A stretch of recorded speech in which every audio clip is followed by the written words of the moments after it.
Assalamualaikum warahmatullahi wabarakatuh. Halo teman-teman, selamat datang di podcast Ruang Psiko-Islami. Saya Rastika Najwaris Maya. Saya Raisa. Saya Hasya, senang banget kita bisa ngobrol untuk hari ini. Nah, di episode kali ini kita akan membahas studi kasus yang cukup menarik nih, tentang santri yang mengalami gangguan kecemasan dan ditanganinya oleh terapi dan ruqyah. Nah, mungkin banyak yang bertanya juga ya, santri kan itu di lingkungan religius. Nah, masa sih bisa cemas juga? Nah, pada studi kasus ini tuh mereka tuh justru lebih cukup sering terjadi gitu.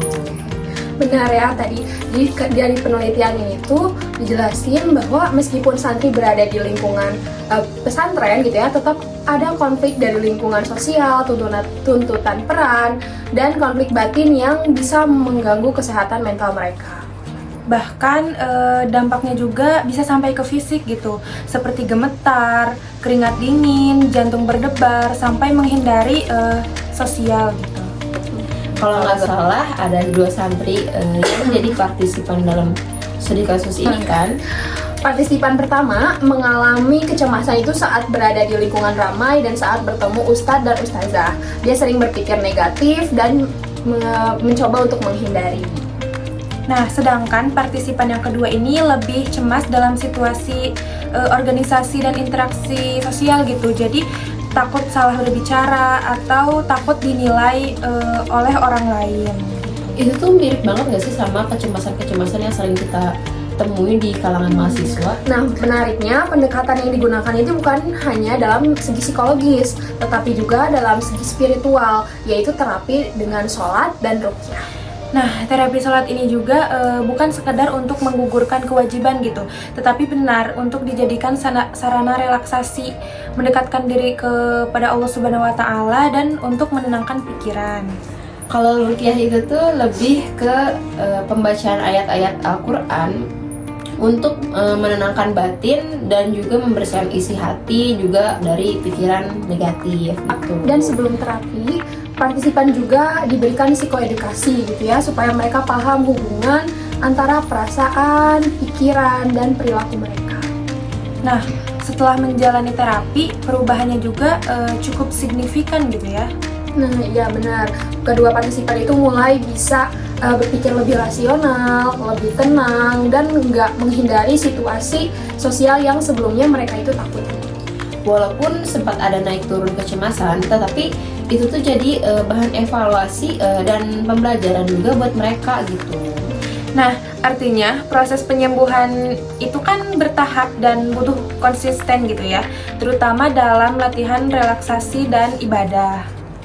Tadi kan sudah dibahas ya tentang bagaimana terapi sholat dan ruqyah ini bisa membantu santri yang mengalami gangguan kecemasan. Nah, pertanyaannya, apakah pendekatan konseling Islam ini hanya relevan untuk santri?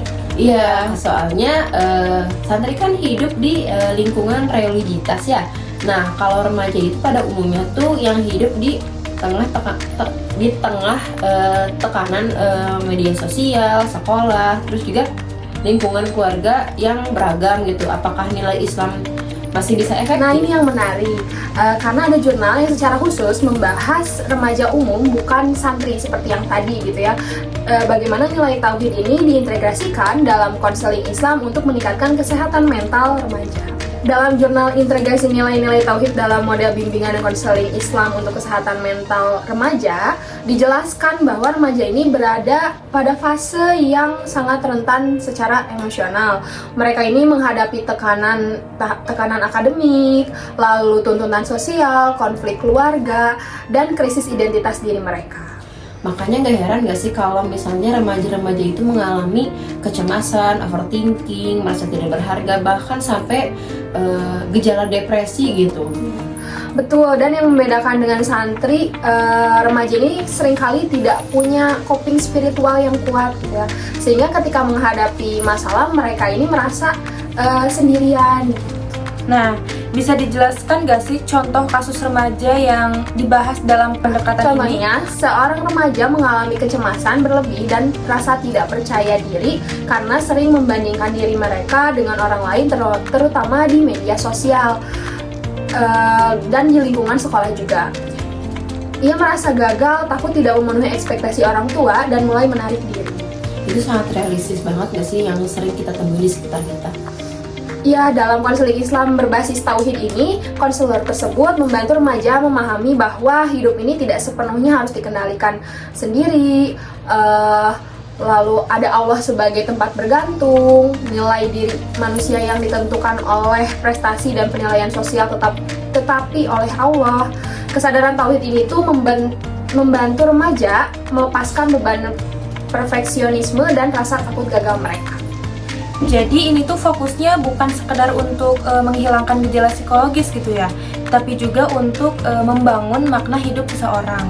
Kalau dilihat dari hasilnya, apa dampak pendekatan ini terhadap remaja? Menurut jurnal tersebut, remaja yang mengikuti konseling berbasis tauhid, mereka itu menunjukkan kecemasan yang berkurang, lalu mereka juga penerimaan diri jadi lebih baik, dan ketenangan batin, serta kemampuan coping yang lebih adaptif. Mereka mulai memandang bahwa masalah ini tuh bukan sebagai ujian hidup, bukan bukti kegagalan diri mereka. Nah, kalau kita bandingkan ya, apa sih benang merah antara kasus santri dan remaja umum ini? Nah, benang merah adalah pendekatan spiritual mereka gitu ya, sebagai sumber kekuatan psikologisnya. Pada santri, terapi sholat dan ruqyah ini efektif gitu, karena sudah sesuai dengan nilai hidup mereka. Sedangkan pada remaja umum, penguatan tauhid ini tuh membantu membangun kembali rasa aman dan makna hidup mereka. Artinya konseling Islam itu fleksibel kan ya, berarti bisa disesuaikan dengan karakter si kliennya itu sendiri. Nah, dari dua kasus ini tuh kita bisa melihat gitu bahwa nilai Islam itu bukan hanya pelengkap, tetapi juga bisa menjadi inti dari proses konseling dan terapi psikologi.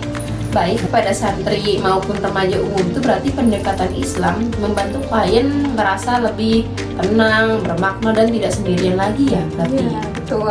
Itu menunjukkan bahwa psikologis Islam itu punya peran penting dalam menjawab persoalan kesehatan mental pada masa kini baik di remaja maupun remaja yang santri tadi. Oke, semoga pembahasan kita ini bisa nambah wawasan bagi teman-teman yang akan membaca atau melihat video kita ini. Ya. Dan semoga juga jadi inspirasi gitu ya dalam memahami kesehatan mental dalam perspektif Islam. Nah, mungkin sudah cukup sesi podcast kita kali ini. Saya ucapkan mohon maaf apabila podcast pada hari ini tuh banyak sekali kekeliruan atau kesalahan. Saya ucapkan Terima kasih karena sudah menonton podcast di Ruang Psiko Islami. wassalamualaikum warahmatullahi wabarakatuh.